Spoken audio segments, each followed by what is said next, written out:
बचाता मुझे,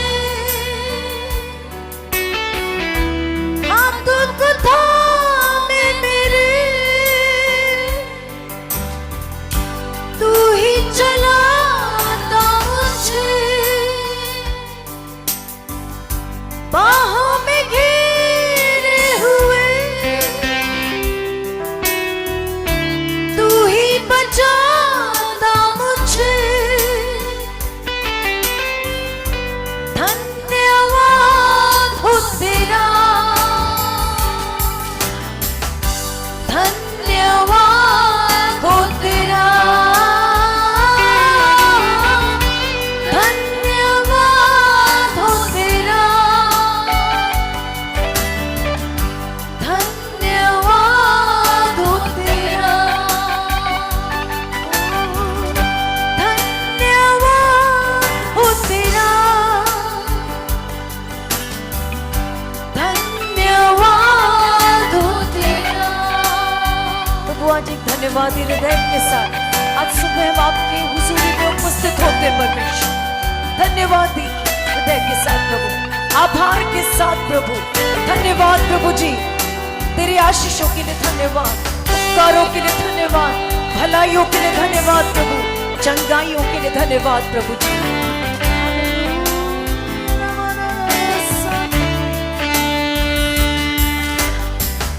सांसें जो लेता हूँ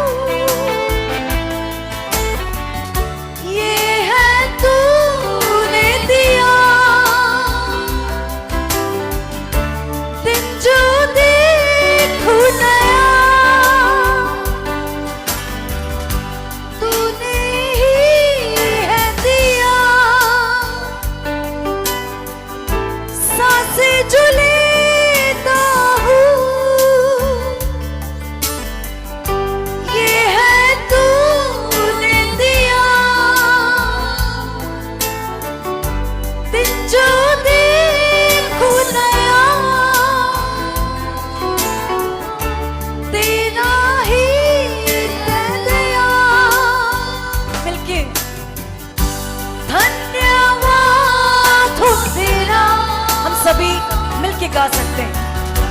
धन्यवाद हो तेरा, धन्यवाद हो तेरा प्रभु यीशु, धन्यवाद हो तेरा। सारी आशीषों के लिए धन्यवाद, सारे उपकारों के लिए धन्यवाद, तेरी भलाइयों के लिए धन्यवाद, तेरी चंगाइयों के लिए धन्यवाद। धन्यवाद उठाएं सारी आशीषों के लिए धन्यवाद, सारे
धन्यवाद हृदय के साथ पिछले महीनों के लिए, इस साल 2025 के पिछले महीनों, पिछले सप्ताह, पिछले दिनों के लिए, उनकी संभाल, उनकी सुरक्षा के लिए हालेलुया। धन्यवाद हृदय के साथ सभी प्रभु के लोग अपने अपने आंखों को बंद करके हालेलुया आराधना के भाव में प्रभु से जुड़कर हालेलुया परमेश्वर से जुड़ते हुए पवित्र आत्मा की मदद को मांगते हुए मैं और आप अपने आप को सौंपते हुए शबाना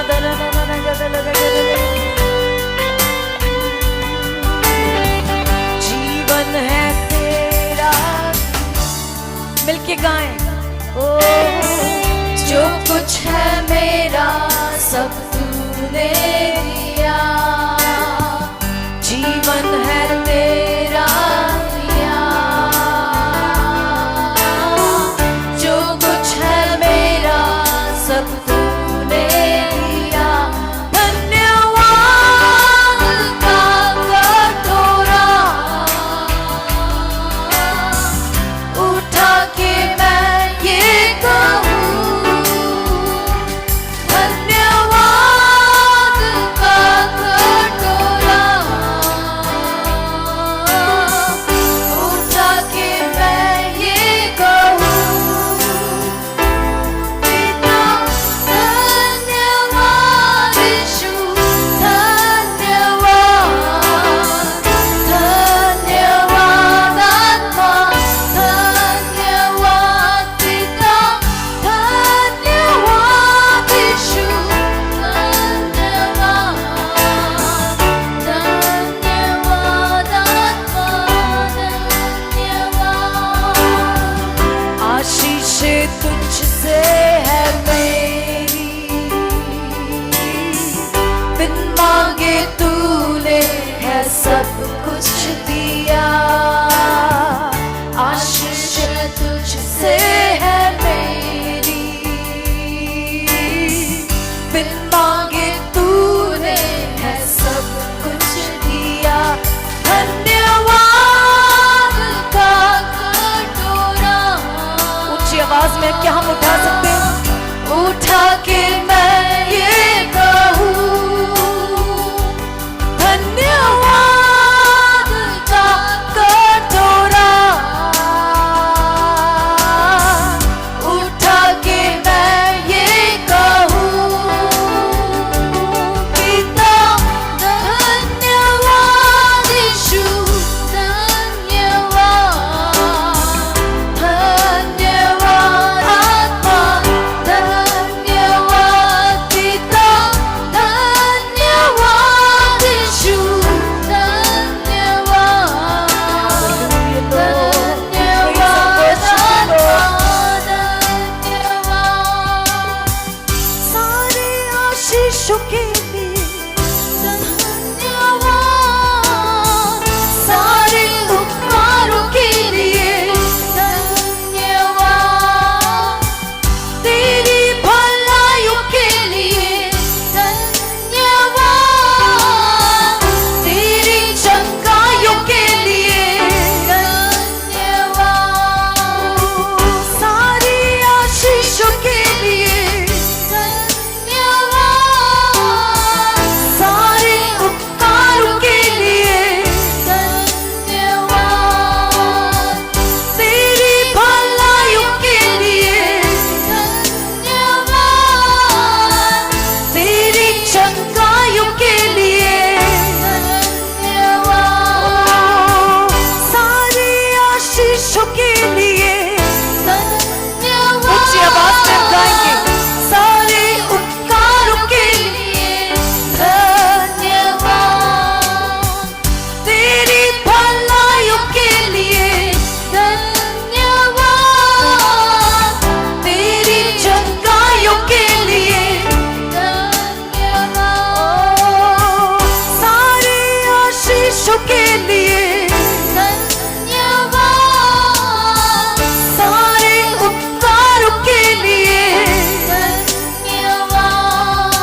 अपने मुंह को खोलकर हालेलुया हम धन्यवाद की भेंट को चढ़ाएं। हालेलुया रमाना दल रमाना रमादर बलव शंदरादिना।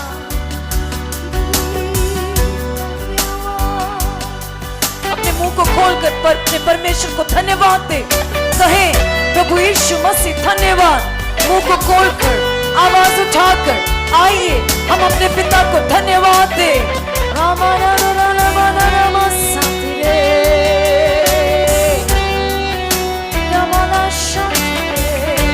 हम धन्यवाद बोल ही सकते हैं।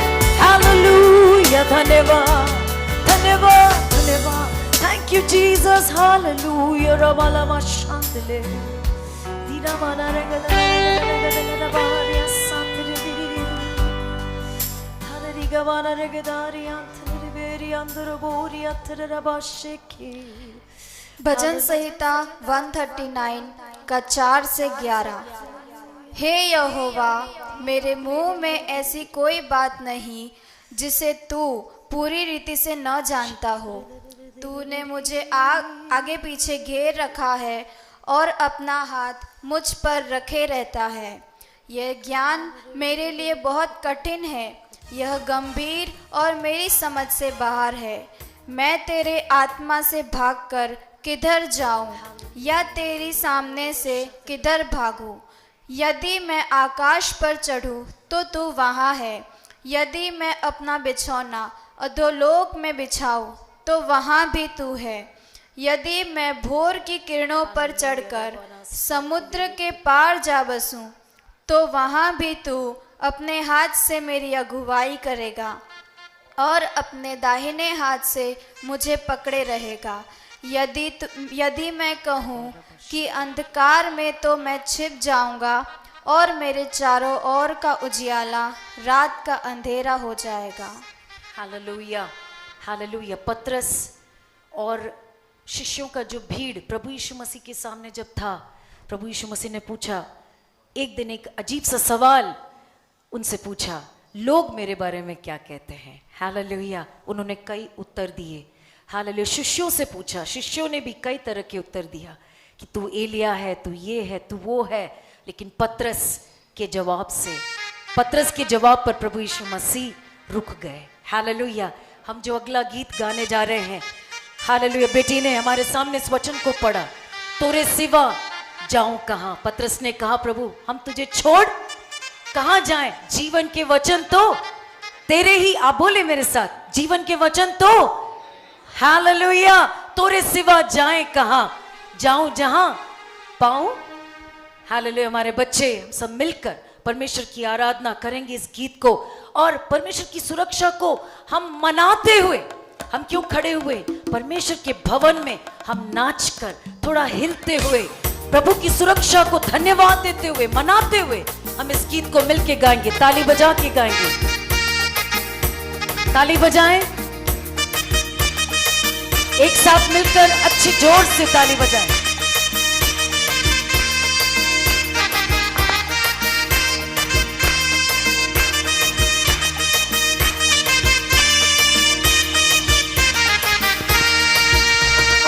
तोरे सिवा जाऊं जहां, पाऊं तुझे जाऊं जहां। ओ तोरे सिवा जाऊं कहां, पाऊं तुझे जाऊं जहां। तोरे सिवा जाऊं कहां, पाऊं तुझे जाऊं जहां। तोरे सिवा जाऊं कहां, पाऊं तुझे जाऊं जहां। प्रभु मैं था एक अज्ञानी, अनुग्रह से ही तेरी महिमा जानी। आमीन। प्रभु मैं था एक अज्ञानी, अनुग्रह से तेरी महिमा जानी। भीड़ में तू है गडरिया, आत्मा से मुझको चरा। भीड़ में तू है गडरिया, आत्मा से मुझको चरा। तोरे सिवा जाऊं कहां, पाऊं तुझे जाऊं जहां। तोरे सिवा जाऊं कहां, पाऊं तुझे जाऊं जहां। हालेलुया हम कई बार बहुत गंभीर हो जाते हैं परमेश्वर की हुजूरी में। हालेलुया। कई समय हम ऐसे खड़े होते कि परमेश्वर मुझसे ज्यादा पवित्र यहाँ कोई नहीं है, और हमें ऐसा लगता है कि हम जब ऐसे बिल्कुल लकड़ी जैसे खड़े होते तो हम पवित्र हो जाते। ऐसा नहीं है। कितने लोग यहाँ पे, कितने लोग अपने अपने जानवरों को चराने के लिए जाते हैं? हाथ उठाएं। कितने लोग जानवरों को चराए हैं? हाथ उठा सकते हैं? थोड़ा हाथ अच्छे से। हालेलुया। भजन संहिता 100 के 4 में क्या लिखा हुआ है कि हम, तीसरे आयत में क्या लिखा हुआ है कि हम उसके चराए की भेड़े हैं। हालेलुया। आनंद आना चाहिए कि नहीं अपने? अरे बाहर भी टेंशन, परमेश्वर के भवन के अंदर भी टेंशन। ये कैसा माजरा है? हालेलुया। आइए हम मिलकर नाचते हुए, जैसे आप गांव में भी नाचते हो, आप परमेश्वर की हुजूरी में उनकी संभाल, उनकी सुरक्षा को मनाते हुए परमेश्वर को हम धन्यवाद दें। पिछले दिनों में देखिए कितने हमने कितने सफर किए, कितने जगहों पे गए, क्या कुछ हमारे साथ घट सकती थी, प्रभु ने हमें बचाया। हालेलुया। बचाया कि नहीं? हाथों को उठाकर अपने परमेश्वर को महिमा दीजिए। हमारे कहने पर नहीं, किसी को कहने की जरूरत नहीं है। हालेलुया। झूमते नाचते हुए, हालेलुया, है ना अंकल? मिलकर हम आराधना करें। First stanza. देखिए हम सब अज्ञानी थे, अनुग्रह से ही उसकी महिमा को हमने जाना। आमीन। बच्चे उठाएंगे। प्रभु मैं था मिलके गाए। अनुग्रह से तेरी महिमा जानी। प्रभु मैं था एक अज्ञानी, अनुग्रह से तेरी महिमा जानी। भेड़ में तू है गडरिया, आमीन। आत्मा से मुझको चरा। भेड़ में तू है गडरिया, हालेलुया। आत्मा से मुझको चरा। तोरे से जाऊं कहाँ, पाऊं तुझे जाऊं जहाँ। आमीन। तोरे सिवा जाऊं कहाँ, पाऊं तुझे जाऊं जहाँ। Next time. काले समंदर से मैं घिरा था, आस्था थी कोई डूब रहा था। काले समंदर से मैं घिरा था, आस्था थी कोई डूब रहा था। आकीश तूने बचाया, जीवन का मार्ग दिखाया। आकीश तूने बचाया, जीवन का मार्ग दिखाया। तोरे सिवा जाऊं कहाँ, जाऊं तुझे जाऊं जहाँ। तोरे सिवा जाऊं कहाँ, पाऊं तुझे जाऊं जहाँ। अभी भी मुझे लगता है आप में से कईयों के चेहरों को देख के ऐसे लग रहा है, अभी भी आपको यकीन नहीं है कि आप पहले अज्ञानी थे, परमेश्वर के अनुग्रह से महिमा को जाना और अब सही जगह पे हैं। इसका आपको अभी भी यकीन नहीं, ऐसा लगता है। आप टेंशन में, थोड़ा सा परमेश्वर की हुजूरी में रिलैक्स हो जाइए। हालेलुया। मुस्कुराकर परमेश्वर को धन्यवाद देते हुए। प्रभु मैं था एक अभिमानी, करता था अपनी मनमानी। प्रभु मैं था एक अभिमानी, करता था अपनी मनमानी। पत्थर सा दिल पिघलाया, सच्चा प्रेम करना सिखाया। पत्थर सा दिल पिघलाया, सच्चा प्रेम करना सिखाया। तोरे सिवा जाऊं कहाँ, पाऊं तुझे जाऊं जहाँ। तोरे सिवा जाऊं कहाँ, पाऊं तुझे जाऊं जहाँ। प्रभु मैं था एक अज्ञानी, अनुग्रह से ही तेरी महिमा जानी। प्रभु मैं था एक अज्ञानी, अनुग्रह से तेरी महिमा जानी। भेड़ में तू है गडरिया, आमीन, आमीन। आत्मा से मुझको चरा। चिल्ला के गाए। भेड़ में तू है गडरिया, आत्मा से मुझको चरा। एक और बार। भेड़ में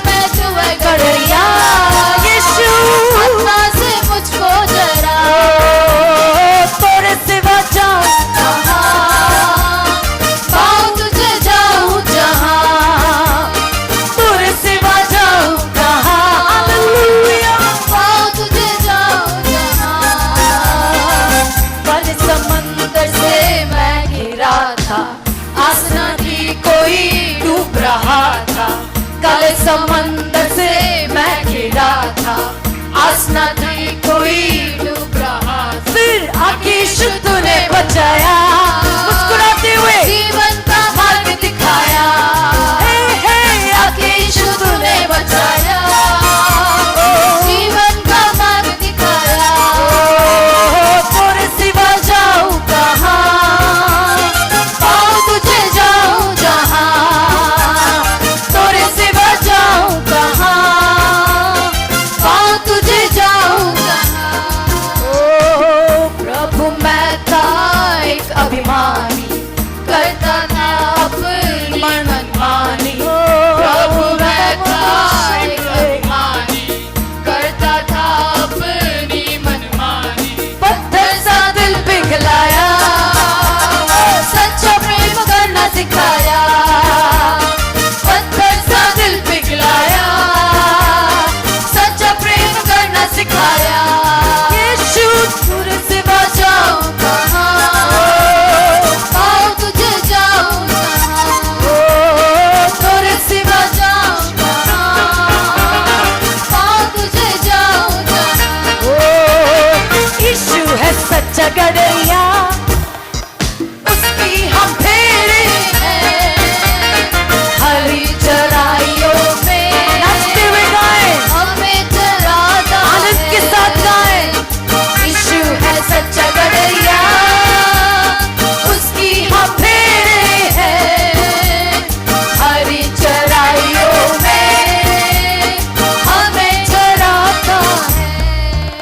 ओ हालेलुया आमीन, हालेलुया आमीन, हालेलुया आमीन, हालेलुया आमीन, हालेलुया आमीन, हालेलुया आमीन, हालेलुया आमीन, हालेलुया आमीन। हालेलुया। अपने आपके पास रुमाल है तो मिलकर हम नाचते हुए आनंद मना के हम गाएंगे। वादी पहाड़ियों में वो ले चलता है, जहां सुखदायक झरने के जल बहते हैं। हालेलुया। भजन संहिता 23 हम कितने बार पढ़ते हैं? हालेलुया, उसी को हम गा रहे हैं। आमीन। हालेलुया। वादी पहाड़ी यूं में ले चलता है, जहाँ पर सुखदायक झरने बहते हैं, वादी पहाड़ी में चलता है, जहाँ सुखदायक झरने बहते हैं। ओहो यीशु है सच्चा गड़ैया, उसकी हम भेड़े हैं, हरी चराइयों में हमें चराता है। यीशु है सच्चा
दाऊद ने किस तरह से नाचा? दाऊद ने किस तरह से नाचा? वो क्या था? वो एक देश का राजा था। Hallelujah, hallelujah. उसकी खुद की पत्नी ने कहा, तू कैसा है? तू बहंगा है, पागल है क्या? अपने पोजीशन को, स्टेटस को भूल गया। परमेश्वर की हुजूरी में कोई स्टेटस नहीं है। हालेलुया। प्रकाशित वाक्य में क्या कहते हैं? प्राचीन लोग अपने मुकुट को परमेश्वर के चरणों पे रखकर दंडवत होके, हालेलुया। एक और आखिरी बार आप हालेलुया, हम सबको अच्छे से मालूम है चराई क्या होता है, भेड़ क्या है, चराना क्या होता है, सब मालूम है। अरे परमेश्वर आपका गडरिया है और आप उसके भेड़ हैं। हालेलुया। आनंद मनाइए। हालेलुया। अपने अपने रुमाल मुझे दिखाएं। आपके हाथ में रुमाल यदि है तो रुमाल हिला के हम मिलके गाएंगे आनंद मनाते हुए। रुमाल नहीं समझते आप? नहीं है हाथ में? किसी के भी नहीं है? ठीक है, हम ऐसे कर सकते हैं। ठीक है, मिलके। यीशु है सच्चा गडरिया, उसकी हम भेड़ें हैं, हरी चराइयों में हमें चराता है। यीशु है सच्चा गडरिया, उसकी हम भेड़ें हैं, हरी चराइयों में हमें चराता है। वादी पहाड़ियों में चलता है, जहाँ साई झरने बहते हैं। ओहो, वादी पहाड़ियों में ले चलता है, जहाँ पर सुखदाई झरने बहते हैं। ओहो, यीशु है सच्चा गडरिया, हालेलुया। उसकी हम भेड़ें हैं, हरी चराइयों में हमें चराता है। ओहो, यीशु है सच्चा गडरिया, उसकी हम भेड़ें हैं, हरी चराइयों में हमें चराता है। ओ हालेलुया, आमीन। ऊंची आवाज में हालेलुया आमीन, हालेलुया आमीन, हालेलुया आमीन। ओ, संकट में मेरी रक्षा वो करता है। शैतान के हाथों से हमें छुड़ाता है। ओहो, संकट में मेरी रक्षा वो करता है। शैतान के हाथों से हमें छुड़ाता है। ओहो, यीशु है सच्चा गडरिया, हालेलुया। Celebrate your हरी चराइयों में Thank you for your हमें चराता है। यीशु है सच्चा गडरिया, उसकी हम भेड़ें हैं, चराइयों में हमें चराता है। यीशु है सच्चा गडरिया, उसकी हम भेड़ें हैं, हरी चराइयों में हमें चराता है। यीशु है सच्चा गडरिया, उसकी हम भेड़ें हैं, हरी चराइयों में हमें चराता है। यीशु है सच्चा गडरिया, उसकी हम भेड़ें हैं, हरी चराइयों में हमें चराता है। ताली बजाकर अपने चरवाहे को, अपने गडरिये को सबसे बढ़िया ताली देकर परमेश्वर की महिमा करिए। हालेलुया। क्या इतनी ताली की आवाज, ऊंची आवाज।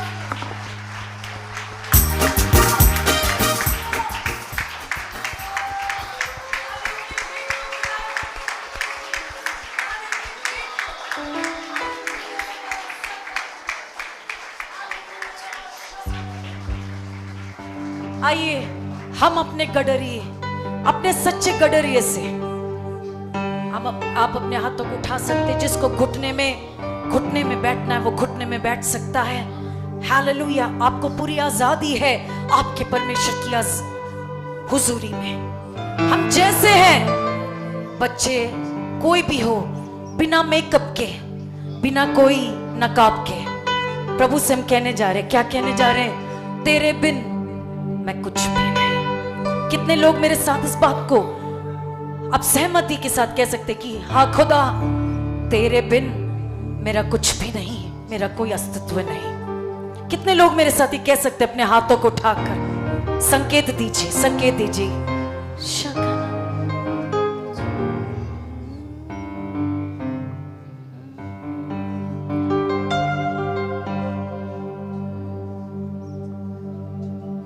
तेरे बिन मैं कुछ भी नहीं, तेरे बिन मैं कुछ भी नहीं।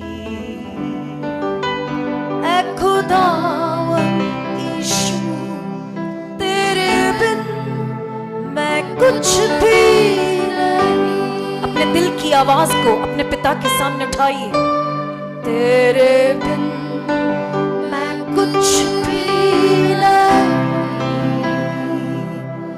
तेरे बिन मैं कुछ भी नहीं।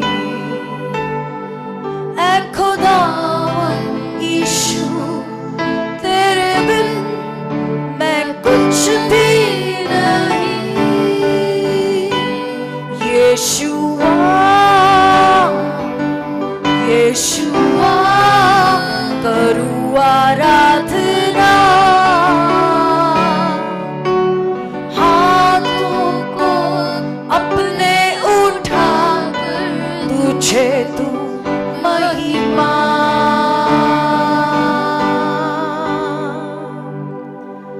यीशुआ, यीशुआ करूं आराधना,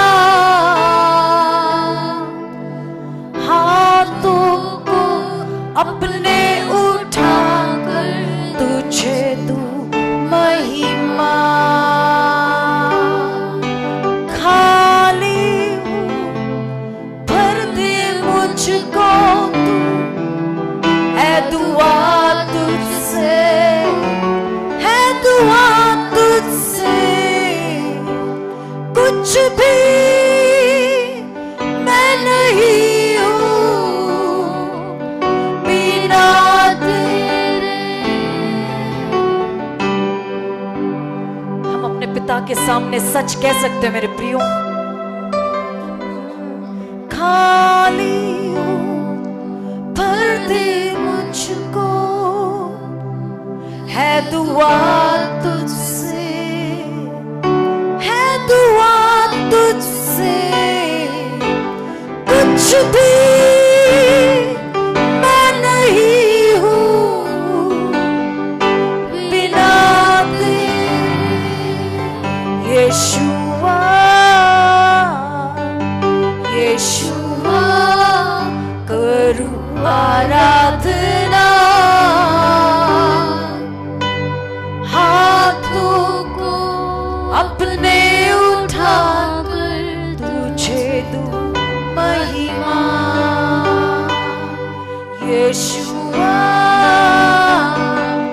यीशुआ करूं आराधना, हाथों को अपने उठाकर तुझे दूं महिमा। आखिरी बार, तेरे बिन मैं कुछ भी नहीं, तेरे बिन मैं कुछ भी नहीं। ऐ खुदावन यीशु, तेरे बिन मैं कुछ भी नहीं।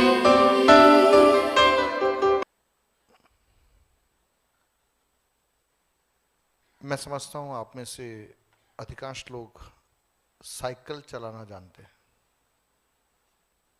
साइकिल, कितने लोगों ने साइकिल चलाई है? जीवन में एक बार कम से कम साइकिल चलाई है? पूरा हाथ उठाओ, घबराओ मत। साइकिल की बात कर रहा हूँ। आजकल तो साइकिल साइकिल मोटरसाइकिल नहीं, साइकिल। हाँ, है ना। आजकल शर्म आती है कोई पूछे तो आपको साइकिल चलाना आता है कि नहीं आता। ओके। जब आप चढ़ाई चढ़ते हैं, जब आप चढ़ाई चढ़ते हैं, साइकिल चला रहे, आप चढ़ाई चढ़ रहे, आपके पीछे एक आदमी बैठा हुआ है, तब आपको तकलीफ होती है। साइंस की भाषा में कहा जाता अपहिल, है ना। ऊपर को जब अपन चढ़ेंगे, चढ़ाई चढ़ोगे, आप साइकिल चलाओगे तो आपको क्या करना पड़ेगा? आपको जोर लगाना पड़ेगा, आपको पैडल को प्रेस करना पड़ेगा, जोर लगाना पड़ेगा। पीछे अगर एक व्यक्ति और बैठा हुआ तो आपको जोर और ज्यादा लगाना पड़ेगा। लेकिन वही साइकिल, साइकिल बदली नहीं है, वही साइकिल जब चढ़ाई से उतर रही है, डाउन हिल जा रही है, तब क्या करना पड़ेगा? आपको जोर लगाना पड़ेगा, पैडल घुमाने पड़ेंगे, आप रिलैक्स हो जाओगे क्योंकि साइकिल अपने आप क्या हो जाएगी? नीचे उतरेगी। साइकिल वही है, साइकिल बदली नहीं, चलाने वाला बदला नहीं, चलाने वाला बदला नहीं, लेकिन दोनों में दो अलग अलग अवस्थाएं। आप में से कितने लोग हैं जो चाहते हैं कि काश डाउन हिल का माहौल ही रहे? डाउन हिल समझ रहे? अप हिल का मतलब चढ़ाई चढ़ना, डाउन हिल का मतलब चढ़ाई से नीचे उतरना। अप हिल में आपको मशक्कत करनी पड़ती है, पसीना निकलता है, लेकिन डाउन हिल में आप रिलैक्स हो जाते हैं क्योंकि आपको ज्यादा मशक्कत नहीं करनी पड़ी है। साइकिल की वेगता अपने आप बढ़ती चली जाती है। और वो जो डाउन हिल जब आप गाड़ी चलती है, उसके बाद में अगर लेवल भी समतल है तो उसी फोर्स से गाड़ी क्या हो जाएगी? काफी दूर तक जा सकती है बिना ज्यादा पैडल घुमाए। और मान लीजिए उस डाउन हिल के बाद में छोटे छोटे अपहिल भी हो तो वो गाड़ी उस रफ्तार के कारण क्या होता है? उसको आराम से क्रॉस करके आगे निकल जाती है। कितने लोग मेरी बात को समझ गए? अपहिल भी है, डाउन हिल भी है। अपहिल का मतलब आप आपकी मशक्कत से, आपके मेहनत से, आपके परिश्रम से ऊपर चढ़ रहे हैं। और डाउन हिल के अंदर आपको ज्यादा मशक्कत नहीं करनी पड़ रही, आप आराम से बैठे हुए हैं और आपकी गाड़ी अपने आप क्या कर रही है? रफ्तार पकड़ रही है, पकड़ रही है। इस तस्वीर को अपने दिमाग में बनाए रखना, भूलना मत। आज के हमारे संदेश का शीर्षक है आत्मा में प्रार्थना करना। क्या है हमारा विषय? आत्मा में प्रार्थना करना, प्रेइंग इन स्पिरिट। आत्मा में प्रार्थना करना, पवित्र आत्मा में प्रार्थना करना। कुछ पदों को हम पढ़ेंगे। यहूदा उसका 20वां पद, यहूदा उसका 20वां पद, जूड 20 निकालिए। यहूदा उसका 20, जिसको मिले वो पहले पढ़ना।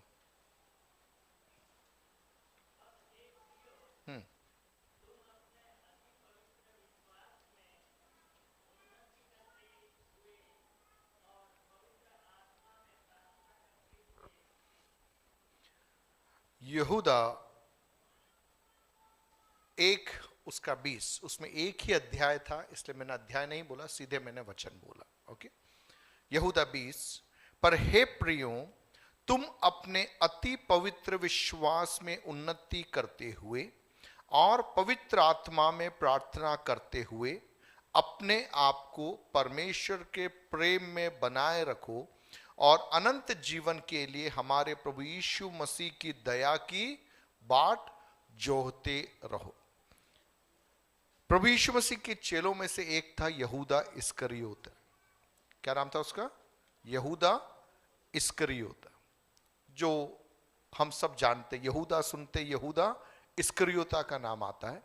वह यहूदा जिसने यीशु मसीह को पकड़वाया, जिसने यीशु मसीह को पकड़वाया।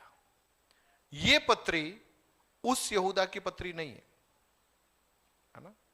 ये पत्री यहूदा इस्करियोता की पत्री नहीं है। मैंने एक सवाल पूछा, प्रभु ये यहूदा की पत्री यहां क्यों? में लोग कंफ्यूजन में आ जाते हैं। पत्रस की पत्री है, पहला पत्रस, दूसरा पत्रस, तीसरा पत्रस, पत्रस की पत्री है। यहूदा की भी पत्री है, लेकिन जब भी ये यहूदा की पत्री सिखाते हैं या इसमें से प्रचार करते हैं तो पहले बताना जरूरी होता है कि यह यहूदा वो यहूदा नहीं है। यह यहूदा वो यहूदा नहीं है। कौन सा यहूदा? कौन सा यहूदा? जिसने यीशु मसीह को पकड़वाया था। मेरा एक सवाल, क्या वह यहूदा जिसने यीशु को पकड़वाया था, क्या वह इस पत्री को लिख नहीं सकता था क्या? अब समझना, पत्रस जिसने यीशु का इनकार किया, उसी पत्रस को पवित्र आत्मा ने मदद किया 3 पत्रियों को लिखने के लिए। जिसने इनकार किया, जिसके पास में प्रकाशन था, जिसने सबसे बढ़कर कई चीजों को किए, सबके सामने बोला प्रभु चाहे सब चले जाए पर मैं नहीं जाऊंगा, लेकिन उसने यीशु का इनकार किया। उस पत्रस को पवित्र आत्मा ने मदद किया 3 पत्रियां लिखने के लिए। तो यहूदा इस्करियोता जिसने यीशु मसीह को पकड़वाया था, क्या पवित्र आत्मा उसकी मदद नहीं करता?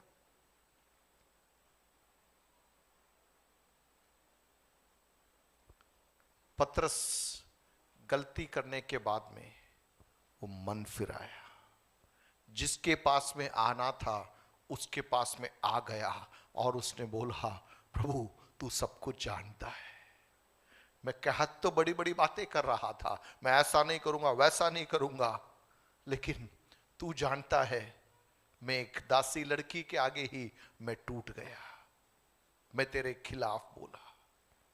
और उसके उस मन फिराव के आधार पर पवित्र आत्मा ने पत्रस की मदद की 3 पत्रियों को लिखने के लिए। लेकिन यहूदा, उसने यीशु को पकड़वाया। जब उसे उसकी गलती का एहसास हुआ, उसे करना क्या चाहिए था? अगर वो वापस यीशु के पास में आता तो शायद यहूदा इस्करियोता भी बाइबल के कुछ पत्रियों को लिखने वालों में से एक होता।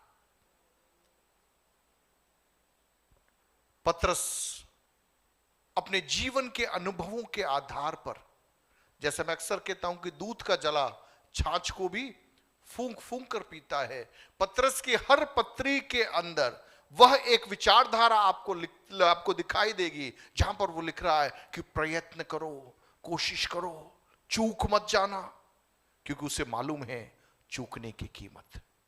आप सोच के देखिए, अगर यहूदा ने मन फिराया होता और यहूदा के द्वारा एक पत्री लिखी गई होती तो वो पत्री कितनी सामर्थ्य वाली पत्री होती।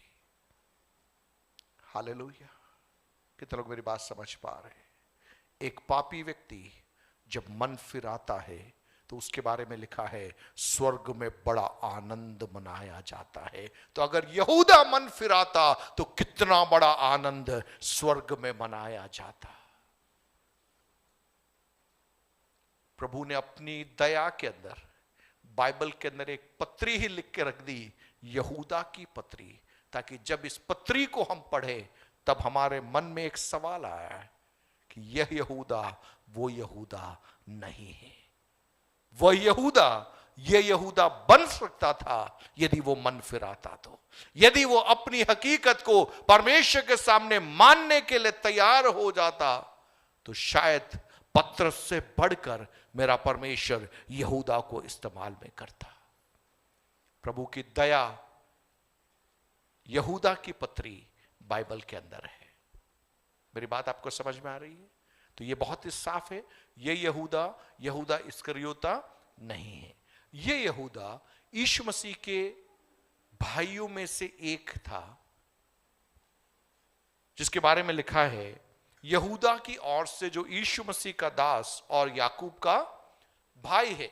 मत्ती 13:55 और मरकुस 6:3 के अंदर जब आप उन पदों को देखोगे तो वहां पर यीशु मसीह के अन्य भाइयों के नाम लिखे हुए हैं। और ऐसा बाइबल के ज्ञाता लोग कहते हैं कि यह जो पत्री है यीशु मसीह के भाई याकूब के द्वारा, यहूदा के द्वारा लिखी गई थी। एक ही अध्याय है और उस अध्याय के अंदर कुछ गहरी बातों को वहां पर बताया गया है। और लेकिन आज मेरा विषय वो नहीं है, इसलिए मैं उसको नहीं जाना चाहूंगा। मेरा विषय है पवित्र आत्मा में प्रार्थना। किसमें प्रार्थना? पवित्र आत्मा में प्रार्थना। दो प्रकार से हम प्रार्थना कर सकते हैं। एक है हम शरीर में प्रार्थना कर सकते हैं, दूसरा है हम आत्मा में प्रार्थना कर सकते हैं। बोलिए शरीर में प्रार्थना, जोर से बोले शरीर में प्रार्थना और आत्मा में प्रार्थना। शरीर में प्रार्थना, आत्मा में प्रार्थना। देखिए, शरीर में प्रार्थना करना का मतलब आपकी साइकिल आप चला रहे हैं लेकिन आप अपहिल जा रहे हैं, आप चढ़ाई चढ़ रहे हैं। आप क्या कर रहे हैं? आप चढ़ाई चढ़ रहे हैं। चढ़ाई चढ़ रहे हो, आपका पसीना निकल रहा है, आपकी हालात खराब हो रही है और आप चाह रहे कि यार ये चढ़ाई कब खत्म होगी, ये चढ़ाई कब खत्म होगी। वो है शरीर में प्रार्थना। लेकिन जब आप ढलान में साइकिल चला रहे हैं, आपको मशक्कत नहीं करना पड़ रहा है, आप रिलैक्स्ड है और साइकिल अपने आप चल रही है, डाउनहिल जा रहा है, उसको हम बोलते हैं आत्मा में प्रार्थना। शरीर में प्रार्थना अपहिल, आत्मा में प्रार्थना डाउनहिल, जब आप साइकिल चढ़ाई से नीचे उतर रही है। चढ़ाई चढ़ना पसंद है या चढ़ाई से उतरना पसंद है? बोलिए ना। हर चढ़ाई हम चढ़ते हैं तब हम ये सोच के चढ़ते हैं अभी खत्म होगा, इसके बाद में क्या आएगा? उतार आएगा, ताकि हम थोड़ा सा रिलैक्स हो जाए, थोड़ा सा हम रिलैक्स हो जाए। 20वें पद में लिखा है, हे प्रियो, तुम अपने अति पवित्र विश्वास में उन्नति करते हुए। देखिए यहां पे लिखा है अति पवित्र विश्वास। विश्वास के 3 स्तर, एक साधारण विश्वास, दूसरा पवित्र विश्वास, तीसरा अति पवित्र विश्वास। यहां पर यहूदा कह रहा है कि तुम्हें उन्नति करना है, you have to prosper, you have to grow, आपको बढ़ना है। किसमें बढ़ना है? आपके विश्वास के स्तर में बढ़ना है। किसके स्तर में बढ़ना है? विश्वास के स्तर में बढ़ना है। आमतौर पे हम सबकी गवाही क्या होती है मालूम है? हम सबकी गवाही, मेरी भी गवाही, मेरी गवाही ये होगी, परमेश्वर को जानने से पहले मेरे पास में घर नहीं था, मेरे पास में नौकरी नहीं था, मैं फटेहाल था, मैं बदहाल था। प्रभु को जाना, परमेश्वर मेरे जीवन में आ गया, आज मुझे घर मिल गया, मुझे गाड़ी मिल गई, मेरे को नौकरी मिल गई, मेरे बच्चे सेटल हो गए, मेरे बच्चे विदेश चले गए, सब कुछ हो गया, परमेश्वर के नाम को महिमा मिले। गवाही में कोई तकलीफ नहीं है, प्रभु ने किया, प्रभु ने दिया। लेकिन मेरा एक छोटा सा सवाल, क्या यह गवाही वचन के आधार में मैच कर रही है? यहां लिखा है अति पवित्र विश्वास में क्या पाना है? उन्नति पाना है। प्रभु को जानने से पहले मेरा विश्वास एक साधारण विश्वास था। इस संसार में रहने वाले हर व्यक्ति के पास में विश्वास है, एक नास्तिक व्यक्ति के पास में भी विश्वास है। आपको मालूम है जितने लोग यहां बैठे आपको विश्वास है? विश्वास है? अगर मैं आपको बोलूं कि ये छत गिरने वाली है तो आप बैठोगे? ये छत गिरने वाली है बोलूंगा तो आप बैठोगे क्या? नहीं बैठोगे। क्या करोगे आप? बाहर भाग जाओगे। तो हम यहां बैठे क्योंकि हमको विश्वास है कि छत गिरेगी नहीं। आपको विश्वास है कि पंखा टूट के गिरेगा नहीं, इसलिए आप बड़ा कूल होके बैठे हुए। आप जिस चटाई पे बैठे हैं उसके नीचे कोई जानवर छिपा हुआ नहीं है, वो विश्वास है, इसलिए आप शांति से बैठे हुए। अभी इस चटाई के नीचे से मानो कुछ हिलने लग जाए या कोई एक चिपकली आपके बीच में से दौड़ने लग जाए तो आप बैठोगे क्या? वहां पे उठ के भागोगे। सो कहीं ना कहीं एक विश्वास हर व्यक्ति के अंदर है। चाहे वो नास्तिक हो, वो कहता हो कि मुझे ईश्वर पे विश्वास नहीं। भैया ईश्वर पे विश्वास नहीं है, लेकिन किसी न किसी चीज पे तो तुझे विश्वास है। सूरज उगेगा ये विश्वास है, समय होगा ये विश्वास है, मौसम बदलेगा ये विश्वास है। विश्वास है, किसी न किसी चीज पे विश्वास है। वो होता है साधारण विश्वास जो हर व्यक्ति के अंदर है। जब हम प्रभु को नहीं जानते थे तब हमारे अंदर विश्वास था। हम कहते हैं कि हम पहले अविश्वासी थे, विश्वासी थे, वो एक अलग यूसेज है। लेकिन जब बात जनरल विश्वास की आती है, हर व्यक्ति कौन है? विश्वासी है। हर व्यक्ति कौन है? विश्वासी। लेकिन सवाल यह कि आपका विश्वास किस पर है? आपका विश्वास किस पर है?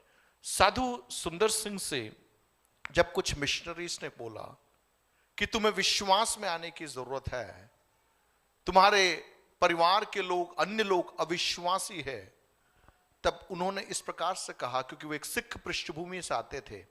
उनकी माता बहुत ही धार्मिक प्रवृत्ति की एक व्यक्ति थी, जो सिख विश्वास के आधार पर जो भी उनके नियम कायदे हैं उसका पालन वो किया करती थी।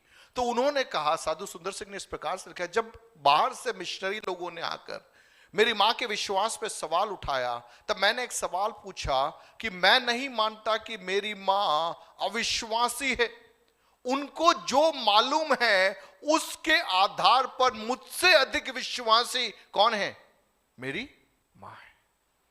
जब मैं और आप इन सड़कों पे घूमते हैं, आपने कईयों को देखा होगा, कमरा बंद है, कमरे के बाहर खड़े हैं, लेकिन हाथ जोड़ के वो सिर झुका रहे हैं। कितने लोगों ने देखा है? रेलवे स्टेशनों में आपने देखा होगा, लोग घुटने के बल आते हैं। देखा है आपने? चारों तरफ भीड़ है, गंदगी है, लेकिन एक नियत समय पे लोग घुटने टेकते हैं, सिरों को झुकाते हैं, सिर टिकाते हैं, खड़े हो जाते हैं। उनको कोई फर्क नहीं पड़ रहा कौन पास में खड़ा है, कौन पास में बैठा है। आप समझ रहे हैं? हम कहते हैं हम विश्वासी हैं। हम क्या कहते हैं? हम विश्वासी है। लेकिन अपने आप से एक सवाल पूछे, हमसे बेहतर विश्वासी लोग बाहर हैं। हमसे बेहतर विश्वासी लोग बाहर हैं। उनको ये नहीं मालूम कि यीशु मसीह परमेश्वर है, उनको ये नहीं मालूम यीशु मसीह उद्धार करता है, लेकिन उनको जो मालूम है, उनको जो मालूम है उसके ऊपर वे विश्वास कर रहे हैं। नंगे पैर चल रहे हैं, कितने दिनों तक बिना पानी पिए रहने को तैयार है, पहाड़ों के ऊपर जाकर ठंडे प्रदेशों में जाके बैठे हुए। क्यों? क्योंकि उनको एक विश्वास है। आप समझ रहे हैं? That's a general faith. वो एक साधारण विश्वास हर व्यक्ति के अंदर है। उस विश्वास से हमें पवित्र विश्वास में आना है। कौन से विश्वास में आना है? पवित्र विश्वास। पवित्र विश्वास कौन सा है? जब हमारी भाषा में जब हम कहते हैं कि मैं एक विश्वासी हूं, जब हम विश्वास करते हैं कि यीशु मसीह मेरे लिए संसार में आया, मेरे पापों के लिए मारा गया, गाड़ा गया और तीसरे दिन जी उठा, मन में विश्वास और मुंह से अंगीकार, हम क्या बन जाते? विश्वासी से हम कहां पर आ गए? पवित्र विश्वासी के स्तर में आ गए। अब मेरी बात समझ रहे? हम पहले विश्वासी थे, वहां से क्या बने हम? पवित्र विश्वासी। लेकिन सवाल यह है, क्या हम अति पवित्र विश्वासी के स्तर पर पहुंचे या नहीं पहुंचे? एक्चुअली मैं कई बार अपने आप से सवाल पूछता हूं, मेरे जीवन की गवाही क्या होनी चाहिए? प्रभु, बचपन से मैं एक मसीह पृष्ठभूमि में बढ़ा, क्या मेरे विश्वास के लेवल के अंदर क्या मैं बढ़ पाया हूं? वो है मेरी गवाही।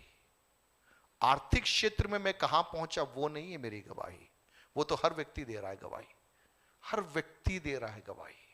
आप बाजार में घूम के आइए, 15 लोगों का इंटरव्यू लीजिए, 15 में से कम 12-13 लोग बोलेंगे आज से 50 साल पहले मेरे हाथ में सर कुछ नहीं था, मैं एक छोटी सी दुकान मानक चौक में चलाया करता था, समोसे बेचा करता था, आज पूरा डूंगरपुर मेरे हाथ में है ना? मैंने भी उस दुकान से समोसे खाए, लेकिन आज वो पूरे डूंगरपुर में लोगों को मकान बना के दे रहा है। मकान बना के दे रहा है। वो भी कहेगा 50 साल में सर सब कुछ बदल गया। गाड़ी के अंदर मैं कंडक्टरी किया करता था, आज सबके ऊपर मैं राज कर रहा हूं। वीडियो पार्लर चलाया करता था, जब वीडियो कैसे चलाया करता था, आज कहां से कहां पहुंच गया। आप समझ रहे? सब उदाहरण अपने यही के, कहीं बाहर के नहीं है। मैं भी जानता हूं, आप भी जानते हैं। अगर हमारी गवाही भी वही है तो हमसे बेहतर गवाही उनके पास में, हमसे बेहतर गवाही उनके पास में। लेकिन मैं आपको बताना चाहता हूं, एक आत्मिक व्यक्ति उसकी गवाही होनी चाहिए। पहले मैं एक साधारण विश्वास में था, वहां से मैं एक पवित्र विश्वास में आया, अब मैं एक अति पवित्र विश्वास के अंदर आया हूं। और उसे समझने के लिए पुराने नियम से एक उदाहरण मैं बताऊं आपको। पुराने नियम के अंदर मूसा ने मिलाप वाला तंबू बनाया। उस मिलाप वाले तंबू के अंदर 3 भाग थे। पहला भाग बाहरी आंगन था, जहां पे बड़ी भीड़ हुआ करती थी। उस आंगन के भीतर पवित्र स्थान होता है और उसके भी अंदर अति पवित्र स्थान होता है। 3 पार्ट होते हैं, बाहरी भाग, बाहरी आंगन, फिर पवित्र स्थान, फिर अति पवित्र स्थान। बाहरी आंगन में बड़ा कोलाहल है, बड़ी भीड़ है। बाहरी आंगन में बहुत भीड़ है, बड़े आनंद का माहौल है बाहर। लेकिन जो पवित्र स्थान है वहां पर हर व्यक्ति प्रवेश नहीं कर रहा। आंगन में सब लोग हैं, आंगन में सब लोग हैं। आंगन से पवित्र स्थान के अंदर जब प्रवेश होता है, वहां पर हर व्यक्ति प्रवेश नहीं कर सकता, वहां पर केवल याजक प्रवेश करता है। कौन प्रवेश करता है? केवल याजक प्रवेश करता है। कहां पर? पवित्र स्थान के अंदर। लेकिन अति पवित्र स्थान के अंदर केवल याजक नहीं, महायाजक प्रवेश करता है। कौन प्रवेश करता है? महायाजक प्रवेश करता है। बाहर आंगन में सब लोग हैं, बाहर आंगन में सब लोग हैं। पवित्र स्थान में केवल याजक है, अति पवित्र स्थान में केवल महायाजक है। जब आप विश्वास के स्तर के अंदर आप एक लेवल से दूसरे लेवल के अंदर जाते हैं, काफी बदलाव आता है, काफी चेंजेस आते हैं, बड़ा बदलाव आता है। भीड़ के अंदर अलग माहौल रहता है, लेकिन आप पवित्र स्थान में आते हैं, आपका लेवल बदल जाता है। अति पवित्र स्थान में आते हैं, वहां पर लेवल और भी बदल जाता है। देखिए, भीड़ में से केवल याजक पवित्र स्थान में जा सकता है। और ये याजक जो पवित्र स्थान में जाता है, उसको पहले अपने आप को पवित्र करना होता है। अपने आप को मूसा की व्यवस्था के आधार पर अपने आप को शुद्ध करना होता है। और पवित्र करने के द्वारा या अपने आप को पवित्र करने के बाद में ही वो कहां जा सकता है? पवित्र स्थान के अंदर जा सकता है। लेकिन अति पवित्र स्थान में जाना है तो ये उससे भी बड़ी बात हो जाती है, क्योंकि साल में एक ही बार महायाजक वहां पर प्रवेश कर सकता है। और वह जब वो प्रवेश करता है, वह पूरे इज़राइल के पापों को मानो एक मेमने के लहू में कटोरे में लेकर वो उसके अंदर प्रवेश करता है। और जब वो प्रवेश करता है, उसके जो वस्त्र होते हैं, उस वस्त्र के अंदर घंटियां लगी हुई होती है, ताकि जब वो चलेगा तब वो घंटियां बजेगी, उससे मालूम पड़ेगा कि ये व्यक्ति जीवित है ना। वस्त्र में क्या लगी रहती है? घंटियां लगी रहती है। जैसे कई बार अपन गांव में वगैरह देते हैं, पैरों में घुंघरू पहनते हैं, तो जब घुंघरू पहनते हैं तब व्यक्ति चलता है तो छन छन छन करके ऐसी आवाज आती है। सो महायाजक जब अति पवित्र स्थान के अंदर प्रवेश करता है, वहां पर आवाज आती है छन छन छन। और जो लोग बाहर खड़े हैं, उनके कान लगे रहते हैं, ये आवाज आ रही है या नहीं आ रही।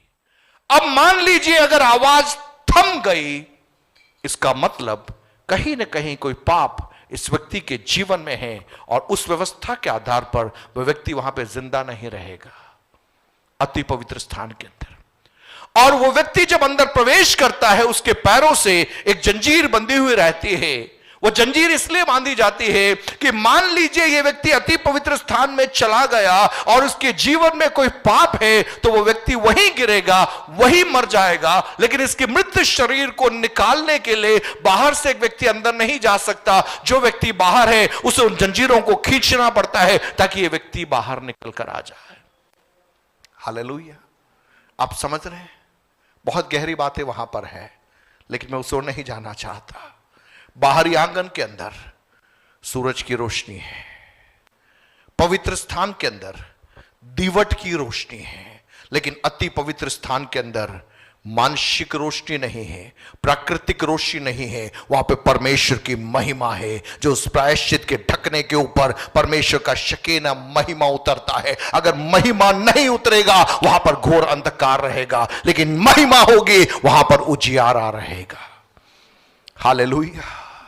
बाहर भीड़ है, लोग हैं आपसे बातचीत करने के लिए, लेकिन विश्वास के अगले स्तर में जब आप जाते हैं वहां पर अन्य याजक लोग हैं जिनसे आप बातचीत कर सकते हैं। लेकिन अति पवित्र स्थान में जब आप पहुंचते हैं वहां कोई और नहीं है, आप अकेले हैं। वहां पर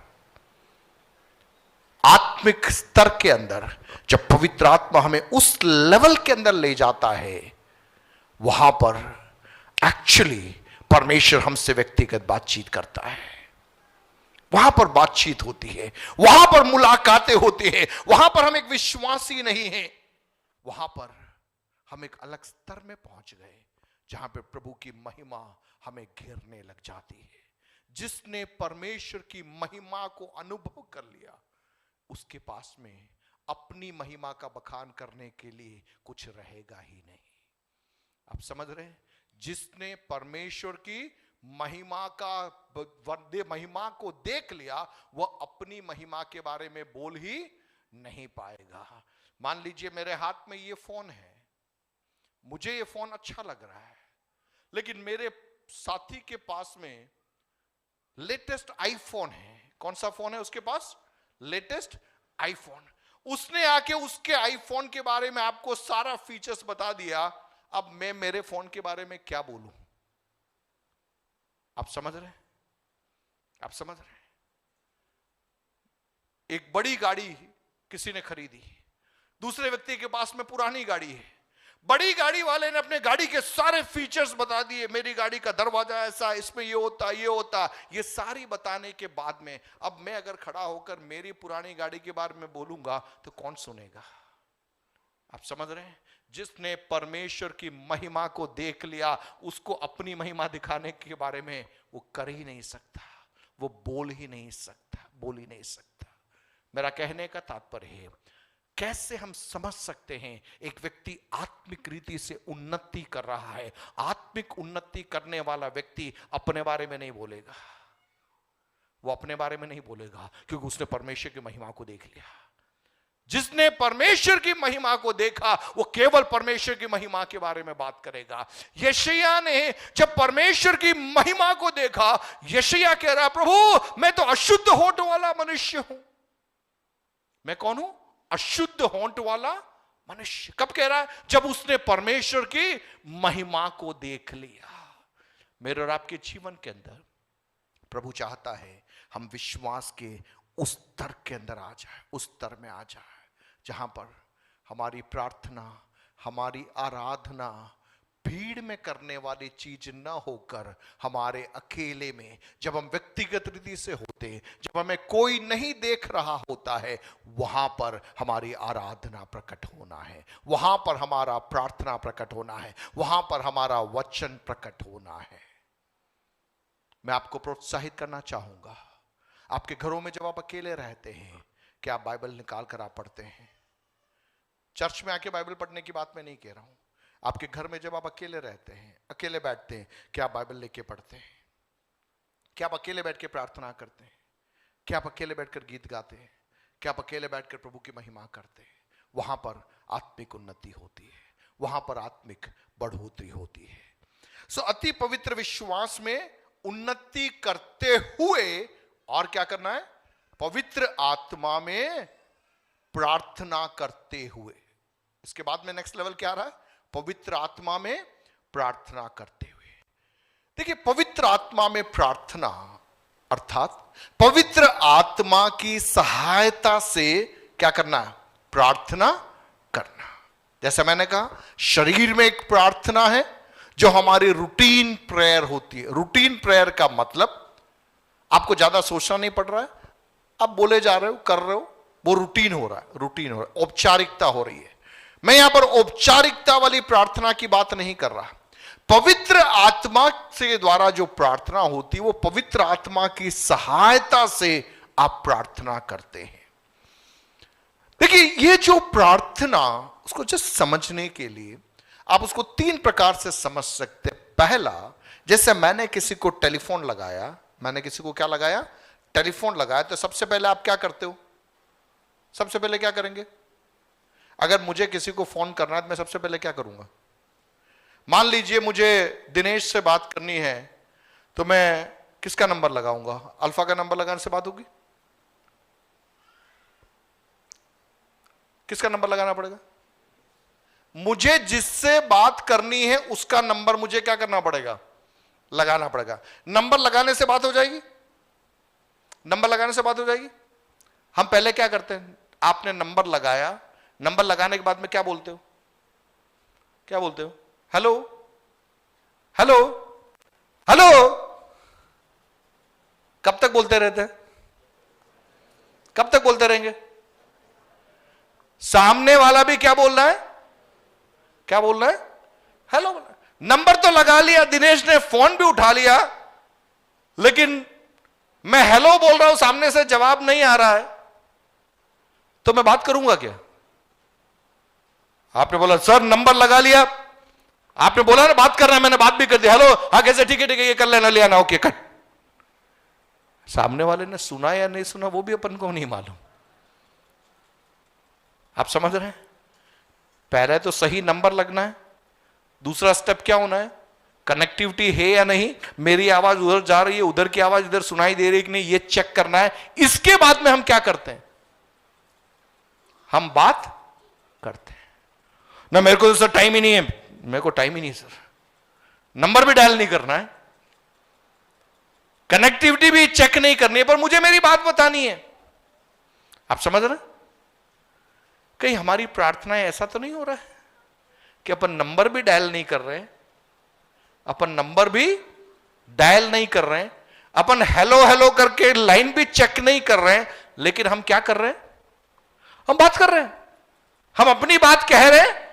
देखो, सुनना तो सुन ले भैया, ये हमारी बात है करके, हमारा टाइम हो गया, मीटिंग का टाइम हो गया, 10:10 है, जाना है अभी। अगर मैं किसी को फोन करूं, जब तक नहीं लगेगा तब तक मैं नंबर क्या करता रहूंगा? मैं कहूंगा BSNL नहीं लग रहा तो जियो से लगाऊंगा, जियो नहीं लग रहा तो एयरटेल से नहीं लगूंगा, यहां नहीं लगा तो मैं थोड़ा दूर जाके खड़ा हो जाऊंगा, पेड़ के ऊपर चढ़ जाऊंगा। क्यों? नेटवर्क सही नहीं होगा, शायद वहां से नेटवर्क हो जाएगा। मैं भी पिछले दिनों में मध्य प्रदेश में गया था, अंदर एक इंटीरियर एरिया है, वहां की समस्या क्या है कि नेटवर्क सही नहीं रहता है, तो आपको फोन पे बात करनी है तो वहां पे एक मकान है, उसके 3 मंजिल के ऊपर चढ़ना पड़ता है। कुछ सालों पहले तक क्या था, वहां एक पहाड़ था, पहाड़ के ऊपर चलना पड़ता था। तो उन लोगों ने ऐसे पॉइंट्स आइडेंटिफाई कर रखे और वहां पे थैलियां बांध रखी है, तो आपको क्या करना पड़ता है? मोटरसाइकिल में लोग आपको लेके जाएंगे पहाड़ी पे, उस पर्टिकुलर पॉइंट के अंदर आपका मोबाइल रखेंगे, 1-2-3 मिनट में मोबाइल टावर को पकड़ेगा, फिर आपको मोबाइल उठा नहीं सकते, जहां मोबाइल पड़ा है वहीं आपका कान ले जाके आपको बात करनी पड़ती है, क्योंकि वहां उस पॉइंट पे नेटवर्क मिलता है, बाकी नेटवर्क मिलता नहीं है। सब कुछ मैंने भी किया, क्यों? क्योंकि मेरे को बात करनी थी, मेरे को बात करनी थी। हम सीख रहे हैं आत्मा में प्रार्थना करना और शरीर में प्रार्थना करना। शरीर में प्रार्थना करने के लिए कोई टेंशन नहीं, कहीं भी बैठ के कर लो आप, क्योंकि वहां पर आपको मतलब ही नहीं है कि नंबर लग रहा है कि नहीं लग रहा है, आपको यह भी मतलब नहीं है कि कनेक्टिविटी हो रही है नहीं हो रही है। मेरी औपचारिकता पूरा करना है, हे हमारे पिता तू जो स्वर्ग में है, तेरा नाम पवित्र माना जा, तू जैसे आमीन, खत्म। आपको ही नहीं मालूम आपने क्या प्रार्थना की, आपको यह भी नहीं मालूम कि कहां पर आपने प्रार्थना की, किससे प्रार्थना की, यह भी नहीं मालूम आपको, लेकिन करके हम वापस घर पे आके बैठ गए। मतलब नहीं है। हमें आत्मा में प्रार्थना करना है। बोले आत्मा में प्रार्थना करना है, जोर से बोले आत्मा में प्रार्थना करना है, पवित्र आत्मा में प्रार्थना करना है, और जोर से बोले पवित्र आत्मा में प्रार्थना, है ना। सो ये जो प्रार्थना है एक्चुअली क्या है? सबसे पहले प्रभु के साथ में हमें कनेक्ट करता है। प्रभु के साथ में हमें क्या करता है? कनेक्ट करता है। दूसरा हमें समझना है कि यह एक प्रिविलेज है, यह एक सौभाग्य है। क्यों? हम किससे बात कर रहे हैं? मैं एक नॉर्मल फोन अगर मानो किसी ऑफिस में लगाऊं और वहां के अधिकारी ने फोन उठा लिया तो मैं खुश होता हूं कि नहीं होता हूं? आपने किसी नॉर्मल ऑफिस में फोन लगाया, यूजुअली रिसेप्शनिस्ट फोन उठाती है, लेकिन उस दिन रिसेप्शनिस्ट ने फोन नहीं उठाया और जो ऑफिसर था उसने फोन उठा लिया और आपसे बोल रहा है हेलो, आपने बिजली की शिकायत के लिए फोन किया, डायरेक्ट बोल रहा है हमें जेन बोल रहा हूं, बोलिए। तो अपने को क्या लगा, यार मेरी बात तो हो जाएगी। प्रार्थना में जब हम यहां पर घुटने टेकते हैं, हम कहां पे कनेक्ट हो रहे हैं? स्वर्ग में कनेक्ट हो रहे हैं, स्वर्ग के परमेश्वर के साथ में कनेक्ट हो रहे हैं। प्रार्थना के अवसर को बहुमूल्य समझना है, हल्के में नहीं लेना है, हल्के में नहीं लेना है। जब हमें मौका मिलता है प्रार्थना करने के लिए, जब हमें मौका मिलता है घुटने टेकने के लिए, उसे हल्के में मत लेना, क्योंकि यह हमारे लिए एक प्रिविलेज है, यह हमारे जीवन में एक अवसर है जहां पर हम स्वर्ग के परमेश्वर के सम्मुख हम आ सकते हैं। इतना ही नहीं, प्रार्थना के अंदर दरवाजे खुलते हैं, प्रार्थना के अंदर रास्ते खुलते हैं। हालेलुया। मिस्र के लोगों को मालूम था लाल सागर में लोग फंसे हुए हैं, लेकिन वह परमेश्वर जो उन्हें लाल सागर के करीब ले गया था, उसे मालूम था इसके अंदर से एक रास्ता मैंने इनके लिए तैयार करके रखा है। अब समझ रहे हैं? मूसा ने जैसे प्रभु को पुकारा कि लोग मुझे पत्थरवाह करने जा रहे हैं, प्रभु मूसा से कहता तू क्यों डरता है? तू क्यों डरता है? इनको मालूम नहीं है मेरे रास्ते कहां कहां मैंने छिपा के रखे हैं। आज की सुबह मैं आपसे कहना चाहूंगा, दुनिया की दृष्टि में आपको लग रहा होगा आप कोई रास्ता नहीं है, लेकिन आपका परमेश्वर आपसे कहता है तू आत्मा में प्रार्थना करने वाला व्यक्ति बन जा, तू आत्मा में चीजों को देखने वाला व्यक्ति बन जा, तेरे लिए छिपे हुए रास्तों को मैं तेरे सामने प्रकट करूंगा। हालेलुया। देखिए, आत्मा में प्रार्थना करने वाले के लिए अवसर कभी बंद नहीं होते। आप समझ रहे हैं? आत्मा में प्रार्थना करने वाले के लिए क्या बंद नहीं होते? अवसर बंद नहीं होते। कोविड आया, कोविड के अंदर कई कलीसियाएं बंद हो गई, कई चर्चेस बंद हो गए, कई पास्टर्स सब समेट के निकल गए, क्योंकि उनको लगा कि अब कुछ होने वाला नहीं है। लेकिन दूसरी ओर कई कलीसियाएं कोविड समयों के अंदर बहुत ज्यादा बढ़ी। उन कलीसियाओं के पासवानों से या उन लोगों से बातचीत करोगे, वो बोलेंगे कोविड का समय हमारी कलीसिया का सबसे ज्यादा बढ़ोतरी का समय था। फर्क क्या मालूम है? एक शरीर में चल रहा था, कोविड में सब बंद हो गया, लेकिन जहां पर आत्मा में काम हो रहा था वह कोविड में काम नहीं रुका, पहले से अधिक बढ़ने लग गया। हालेलुया। यूहन्ना आत्मा में चलने वाला व्यक्ति था। पतमुस टापू में जब उसे डाल दिया गया, लोगों ने बोला यूहन्ना का चैप्टर क्लोज। यहां भीड़ नहीं है, चर्च नहीं है, कन्वेंशन नहीं है, हीलिंग क्रूसेड नहीं कर सकता, अब कुछ भी नहीं कर सकता, क्योंकि यूहन्ना अकेला है उस टापू में। लेकिन यूहन्ना आत्मा में प्रार्थना करने वाला व्यक्ति था। उसको भीड़ की चिंता नहीं थी, स्टेज की चिंता नहीं थी, उसको और कोई मतलब नहीं था। वहां पर उसने घुटने टेके और ऊपर से आवाज आती है यूहन्ना तो ऊपर आ जा। हालेलुया। आप समझ रहे मेरी बात को? हमें आत्मा में प्रार्थना करना है, पवित्र आत्मा की सहायता से हमें प्रार्थना करना है। जब हम पवित्र आत्मा की सहायता से प्रार्थना करेंगे, हमारे दरवाजे कभी बंद ही नहीं हो सकते। मैं आपको दावे के साथ में कहूं, आत्मा में प्रार्थना करने वाले व्यक्ति के लिए द्वार कभी बंद नहीं होते हैं। आत्मा में प्रार्थना करने वाले व्यक्ति के लिए अवसर कभी समाप्त नहीं होते हैं, क्योंकि आत्मा में जो प्रार्थना करता है वो भविष्यवाणी की प्रार्थना करता है, और वो भविष्यवाणी की जब प्रार्थना करेगा, परमेश्वर कब्रों को खोलेगा और उसके अंदर से अपने लिए, अपने लोगों के लिए रास्तों को निकाल देगा। हालेलुया। पवित्र आत्मा भारत में ये करना चाहता है, मेरे और आपके जीवनों में ये करना चाहता है, लेकिन हमारा स्तर बदलना है। बोलिए स्तर बदलना है, जोर से बोलिए लेवल बदलना है। लेवल बदलना है। शरीर से हमें कहां पर आना है? आत्मा में आने की जरूरत है। शारीरिक व्यक्ति शरीर पर मन लगाता है और शरीर पर मन लगाना मृत्यु है, लेकिन आध्यात्मिक व्यक्ति आत्मा पर मन लगाता है और आत्मा पर मन लगाना जीवन है। हालेलुया।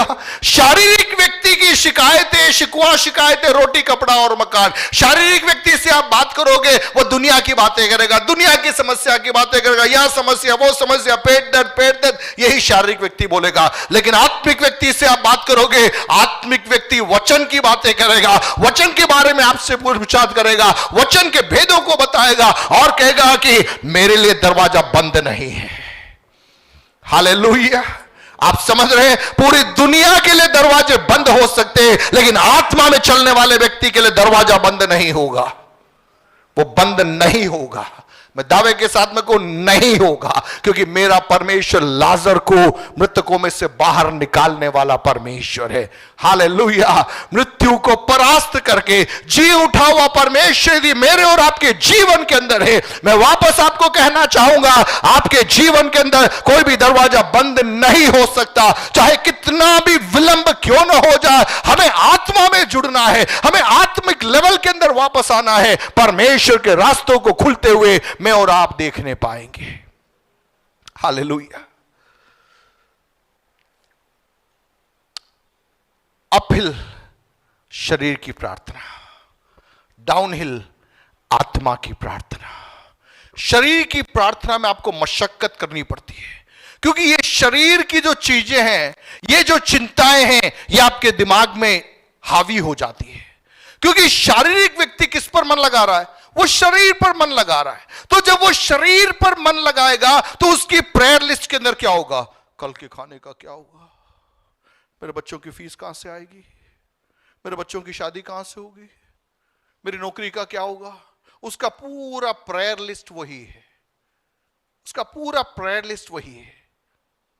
और आपको मालूम है, ये सारी चीजें शैतान इस संसार में लेके घूम रहा है। शैतान लेके घूम रहा है। देखिए, शरीर में प्रार्थना करने वाला व्यक्ति, ध्यान से सुनना, शरीर में प्रार्थना करने वाला व्यक्ति कई बार प्रार्थना के उत्तर परमेश्वर से नहीं पा रहा, शैतान से पा रहा है। शैतान से पा रहा है। क्योंकि शैतान जब यीशु मसीह की परीक्षा लेने के लिए आया, उसने क्या बोला? रोटी, कपड़ा, मकान, नाम, शोहरत सब मैं दे देता हूं। यह संसार का पूरा वैभव किसके पास में? मेरे पास में। तुझे करना क्या है? तुझे करना क्या है? केवल मेरे सामने घुटने टेक दे, हाथ जोड़ दे, यह सब मैं तेरे खाते में ट्रांसफर कर देता हूं। किसको बोला? यीशु को बोला। किसने बोला? शैतान ने बोला। कौन सी लिस्ट के बारे में बात कर रहा हूं मैं? संसार की लिस्ट के बारे में। रोटी, कपड़ा, मकान कौन दे रहा है? शैतान कह रहा है कि मैं देने को तैयार हूं, मैं देने को तैयार हूं। लेकिन आत्मा में चलने वाला व्यक्ति, ध्यान से सुनिए, आत्मा में चलने वाला व्यक्ति, जो आध्यात्मिक व्यक्ति है, वो आत्मा पे मन लगाता है। और जब वो घुटने टेकेगा, वो प्रार्थना करेगा, परमेश्वर तेरे राज्य के अंदर तू मुझे ले ले, तेरी धार्मिकता मेरे अंदर तू प्रदान कर, तेरे प्रेम से तू मुझे भर दे, तेरी शांति से तू मुझे भर दे, मेरे अंदर मेल मिलाप की आत्मा कार्य करने पा, क्षमा करने के लिए तू मेरी सहायता कर, मेरे जीवन में पवित्र आत्मा का फल प्रकट होने पा। जब ये प्रार्थनाएं ये करेगा, शैतान इस प्रार्थनाओं को उत्तर नहीं दे सकता। शैतान इस प्रार्थना को उत्तर नहीं दे सकता। इन प्रार्थनाओं का उत्तर कौन देता है? परमेश्वर ही देता है। और जब आप ये प्रार्थनाएं करते हैं, परमेश्वर इन प्रार्थनाओं को सुनता है और इसके साथ में आपको रोटी, कपड़ा और मकान फ्री गिफ्ट के रूप में दे देता है। कैसे दे देता है वो? Free gift. तो आपको उसके लिए मशक्कत नहीं करनी पड़ रही है। आपको रोटी के लिए मशक्कत नहीं करनी पड़ रही, कपड़ों के लिए, मकान के लिए मशक्कत नहीं करनी पड़ रही है। आपको प्रार्थना कहां करना है? आपको उन बातों के लिए प्रार्थना करना है। सबसे पहले परमेश्वर के राज्य और उसकी धार्मिकता की खोज करो, तो बाकी सारी बातें तुमको मिल जाएगी। अब होता क्या है, जब हम शरीर में प्रार्थना कर रहे हैं, हम ये लिस्ट लेके प्रार्थना कर रहे हैं, शैतान आके खड़ा हो गया और शैतान बोलेगा चाहिए हाँ सो चाहिए, मुझे रोटी चाहिए, बहुत भूख लग रही है। बिल्कुल, अभी दे देते हैं, थोड़ा सा समझौता कर ले, 2 नाव में सवारी कर ले, मेरे सामने थोड़ा हाथ जोड़ दे, अपन को तो रोटी चाहिए, कपड़ा चाहिए, मकान चाहिए, हाथ क्या जोड़ना, तेरे पैर भी पकड़ लूंगा मैं, तू मुझे दे दे। हमको वहां से मिल गया, हमको कहां से मिला, वहां से मिल गया। अब मुझे रोटी मिल गई, कपड़ा मिल गया, मकान मिल गया, अब मैं खड़ा हो रहा हूं, मैं घूम रहा हूं, मैं चल रहा हूं। लोगों को क्या दिख रहा है, इसके पास रोटी भी है, कपड़ा भी है, लेकिन उसके इनर लाइफ के अंदर, उसके अंदरूनी इलाके के अंदर उसने क्या कर दिए, घुटने टेक दिए। देखिए यीशु मसीह को जब शैतान बोलता है ना, क्या कह रहा है, एक बार मेरे सामने हाथ जोड़, एक बार जोड़ ले। हमेशा जोड़ के खड़े रहने को भी नहीं बोला, हमेशा जोड़कर खड़े रहने को भी नहीं बोला, एक बार हाथ जोड़ ले, एक बार तू घुटने टेक ले, बस तेरे को मिल जाएगा। बहुत तेरी बार हमारे आंतरिक जीवन के अंदर, ध्यान से सुनना, गहरी बात है, आंतरिक जीवन के अंदर जब हम घुटने टेक देते हैं, पवित्र आत्मा के साथ का हमारा संबंध टूट जाता है और अशुद्ध आत्माओं की ओर से हमें आशीषें मिलती रहती है और हमको लगता है प्रभु हमको चला रहा है। लेकिन कैसे आप चेक करोगे, आप कैसे चेक करोगे? आपको चेक करना है कि ये आशीषें वास्तव में परमेश्वर की ओर से आपको मिली है या शत्रु की ओर से आपको मिली है। अगर ये आशीषें आपसे छिन जाए, 2 दिन आपकी नौकरी चली जाए, आप चर्च में आओगे या नहीं आओगे? आप प्रभु को पकड़ोगे या छोड़ोगे? वहां पर टेस्ट होगा, टेस्ट वहां पर होता है। अय्यूब की पुस्तक बाइबल में क्यों है मालूम है? जैसे आज जो सवाल हम उठाते हैं, वैसे सवाल उन दिनों के अंदर भी था। तो परमेश्वर उस चीज को लोगों को कम्युनिकेट करने के लिए, एक तरफ अय्यूब है, दूसरी ओर अय्यूब के मित्र लोग हैं। अय्यूब के मित्र लोग शरीर पर प्रार्थना करने वाले समूह को दर्शा रहा है और अय्यूब आत्मा में प्रार्थना करने वाले व्यक्ति को दर्शा रहा है। तो अय्यूब के मित्र लोग जब अय्यूब से बातचीत करते हैं, वो कहते हैं कि ऐसा थोड़ी होता है, तेरे जीवन में कुछ न कुछ कमी है, इसलिए ये सब दंड तेरे ऊपर आया है। बाकी ऐसे थोड़ी होता, हमने तो बहुतों को देखा है, ऐसा नहीं होता, वो उनकी भाषा है। लेकिन अय्यूब कहेगा, उसने दिया, उसने लिया, उसका नाम धन्य हो। हालेलुया। मेरा कहने का मतलब प्रियो यह है, जब जीवन में चुनौतियां आती है, जब जीवन में आंधी आती है, उस समय हम कैसे खड़े रहते हैं, वह है हमारे आत्मिकता का मापदंड। जब सब कुछ ठीक है तो हालेलुया बोलना, प्रेज द लॉर्ड बोलने में कोई दम की बात नहीं है, वो तो सब बोल रहे हैं, वो तो सब बोल रहे हैं। लेकिन जब मेरे और आपके पैरों के नीचे से जमीन खिसकती है, क्या हम वहां भी खड़े होकर बोल सकते हैं, मेरा उद्धार करता जीवित है, माय रिडीमर लिव्स, मेरा उद्धार करता जीवित है। हालेलुया। अय्यूब के जीवन में जब वो परीक्षा में सफल हुआ, परमेश्वर उसे दुगुना दिया, पहले से दुगुना उसे दिया। हालेलुया। मेरा कहने का मतलब, मैं ये नहीं कह रहा कि प्रभु के पीछे आप चलोगे तो आप गरीब रहोगे, मैं वो नहीं कह रहा हूं। मैं गरीबी की मानसिकता का प्रचार भी नहीं कर रहा हूं। मैं तो कह रहा हूं कि प्रभु के पीछे सही तरीके से चलोगे तो आपको प्रभु इतना संपन्न करेगा कि आपको गिनने के लिए भी फुर्सत नहीं मिलेगी, इतना संपन्न प्रभु कर देगा। लेकिन आपका मन, आपका ध्यान उन चीजों में नहीं लगा रहेगा। हालेलुया। कितने लोग मेरी बात को समझ रहे हैं? यह गहरी बात है। आत्मा में प्रार्थना करना है, आत्मा में प्रार्थना करना है। आत्मा में प्रार्थना करने वाला जब घुटने टेकेगा, वो प्रभु से कहे, प्रभु मैं तेरे जैसा बनना चाहता हूं, तेरा मन मेरे अंदर आने पाए, पृथ्वी की बातों पर नहीं, स्वर्ग की बातों पर मैं ध्यान को केंद्रित करना चाहता हूं। वो उपवास करेगा, क्यों? उसके जीवन के बदलाव के लिए। मैं क्षमा नहीं कर पा रहा, मैं प्रेम नहीं कर पा रहा, मैं सहन नहीं कर पा रहा, प्रभु आप मुझे मदद करिए, मैं उपवास करने को बैठूंगा, मैं आपसे माफी मांगूंगा, मुझे आपके जैसा बनना है। वह है एक आत्मा में प्रार्थना करने वाले का मन। लेकिन जो शरीर में प्रार्थना करेगा, अल्फा ने मेरे खिलाफ ऐसा बोला, प्रभु उसकी टांगे टूटनी चाहिए, प्रभु अल्फा की टांगे टूटनी चाहिए, प्रभु अल्फा की टांगे टूटनी चाहिए। क्यों? क्योंकि वो शरीर में प्रार्थना कर रहा है। लेकिन आत्मा में प्रार्थना करने वाला क्या बोलेगा? प्रभु मदद कीजिए, मैं उसको क्षमा कर सकूं, मैं उसको प्रेम कर सकूं, उसके जीवन में मैं आशीष को घोषणा करके प्रार्थना करूंगा।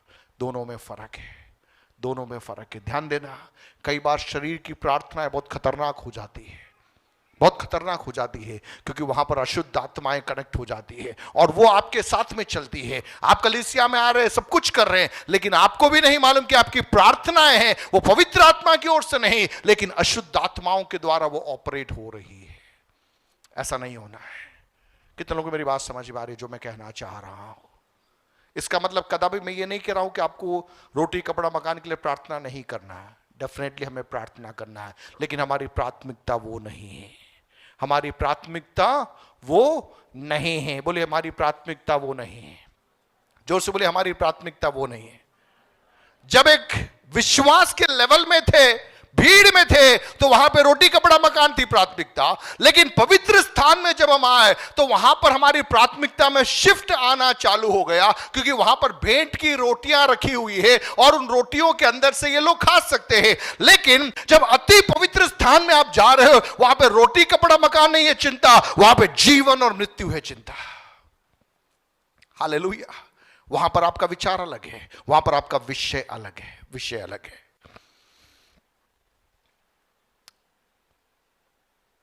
तीन प्रायोगिक स्टेप्स बताकर मैं अपनी बात को बंद करना चाहूंगा। आत्मा में प्रार्थना हमें कैसे करना है। सबसे पहली चीज, नो कवर अप्स। सारा नकाब उखाड़ फेंकिए, सारा नकाब उखाड़ फेंकिए। एक फरीसी और एक चुंगी लेने वाला एक पापी आराधनालय में गए। यीशु मसीह वहां बैठे थे। फरीसी आके प्रार्थना कर रहा, प्रभु मैंने दान दिया, मैंने दशवांश दिया, मैंने ये किया, मैंने वो किया, मैं इसके समान नहीं हूं। किसके समान नहीं हूं? वो जो पापी व्यक्ति उसके समान नहीं हूं। वो पापी व्यक्ति प्रार्थना करता है, वो अपने दोनों हाथ अपने सीने पे मार रहा है, वो कह रहा, प्रभु मैं पापी हूं, मुझे स्वीकार कर ले, मुझ पर दया कर। किसकी प्रार्थना सुनी गई? किसकी प्रार्थना सुनी गई? उस पापी की प्रार्थना सुनी गई। क्यों? उसने मुखोटा नहीं पहना। बोले मुखोटा नहीं पहनना है। जोर से बोले मुखोटा नहीं पहनना है। कमन कमन ऊंची आवाज बोले मुखोटा नहीं पहनना है, मुखोटा नहीं पहनना है। अरे जैसे है वैसे हमें कहां आना है? प्रभु की करीबी में आना है, आना है। मुखोटा उतार फेंकना है। आत्मा में प्रार्थना करना है, उसकी पहली शुरुआत क्या है? हमारा मुखोटा उतार फेंकना है, उतार फेंकना है। दूसरा, आप आपके पिता के पास में आ रहे हो, उस अधिकार के साथ में आपको आना है। किसके पास में आ रहे हो आप?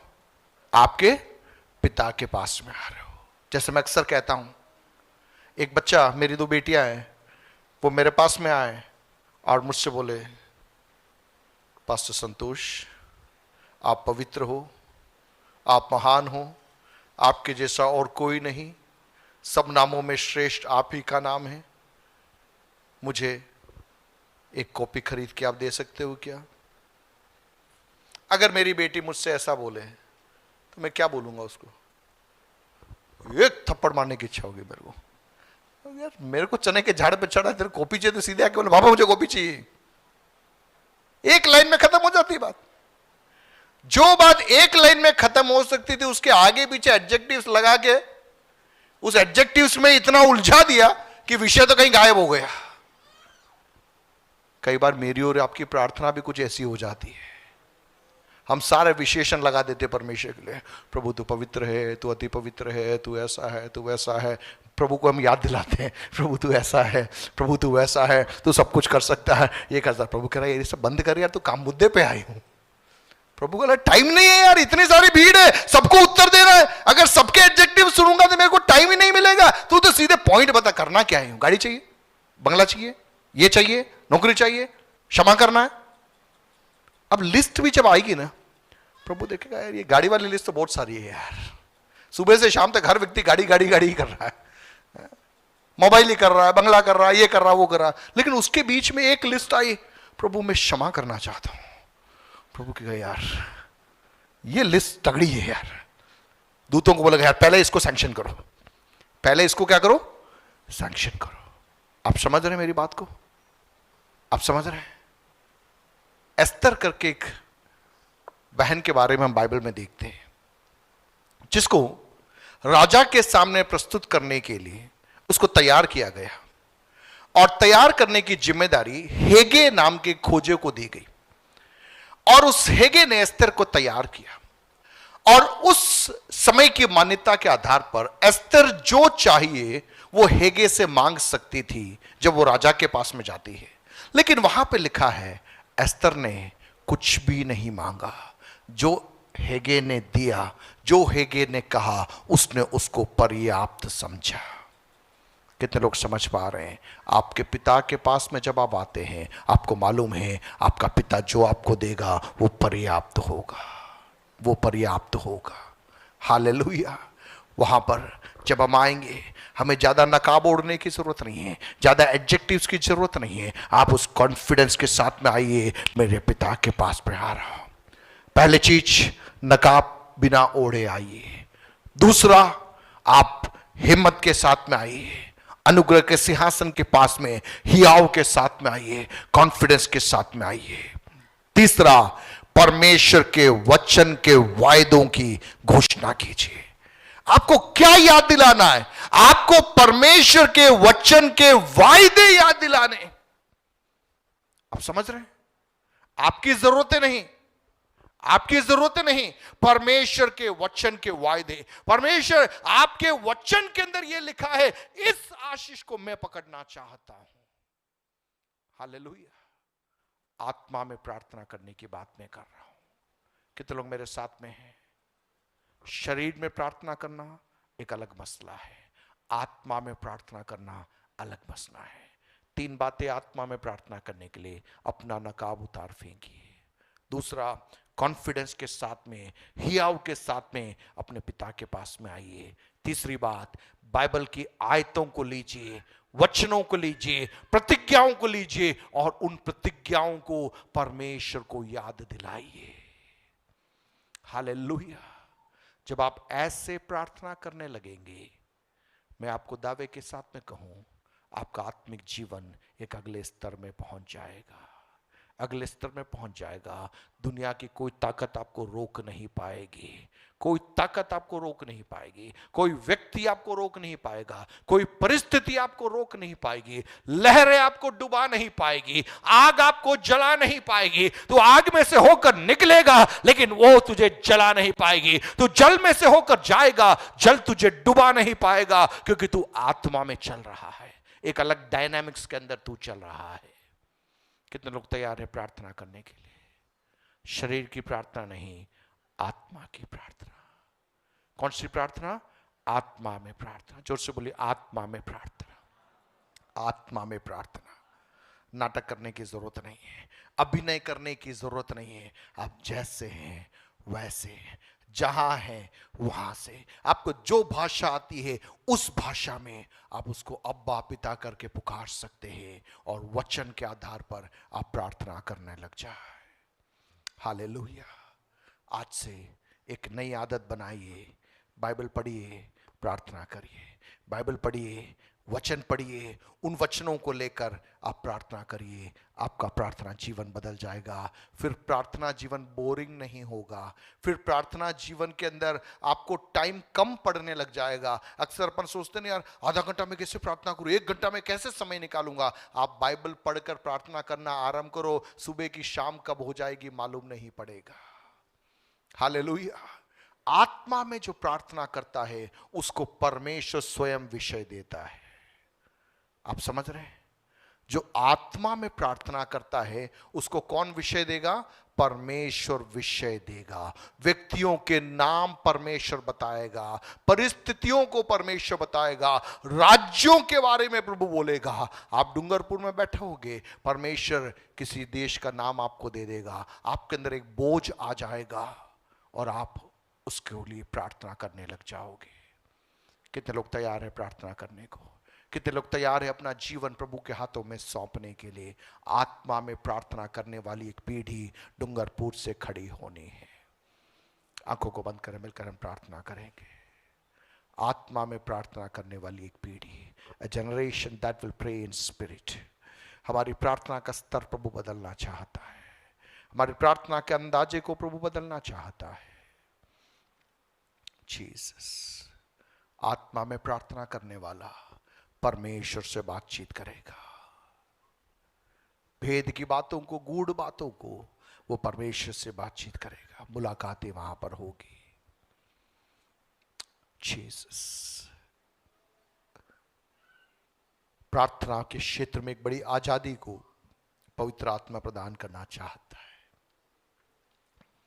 पवित्र आत्मा प्रार्थना का आत्मा है, पवित्र आत्मा मध्यस्थता का आत्मा है, पवित्र आत्मा वचनों को स्मरण दिलाने वाला आत्मा है, पवित्र आत्मा हमें निर्भय करने वाला आत्मा है, पवित्र आत्मा हमें हिम्मत देने वाला आत्मा है। पवित्र आत्मा कहता है, तेरी निर्बलता में, तेरी कमजोरी में मैं तेरे संग रहूंगा और तेरे साथ में मैं विनती और निवेदन करूंगा। अपने आप को प्रभु के हाथों में समर्पित करें। Thank you Jesus. सिखाबाना मशाना मारा खबारा बाला बाला। Hallelujah. Jesus Jesus Jesus. Thank you Lord.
कुछ भी मैं नहीं हूँ बिना तेरे,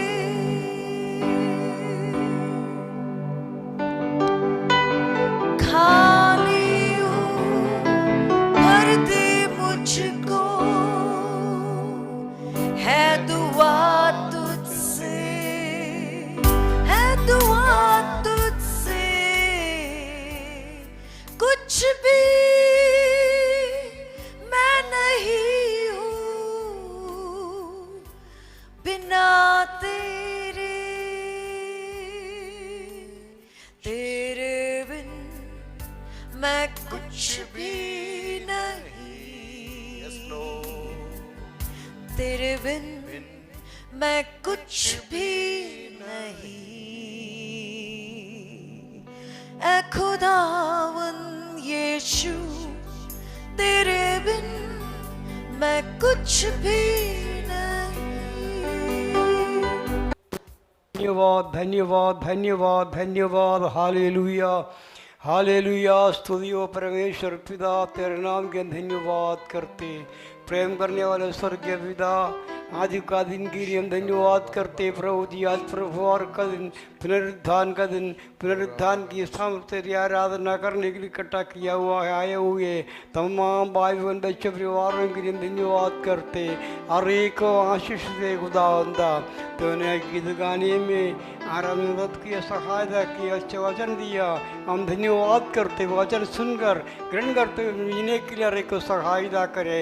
केवल सुनने वाला नहीं, मानकर चलने वाला चाहिए प्रभु। तेरे हाथ में एक एक को सौंपता है प्रभु जी।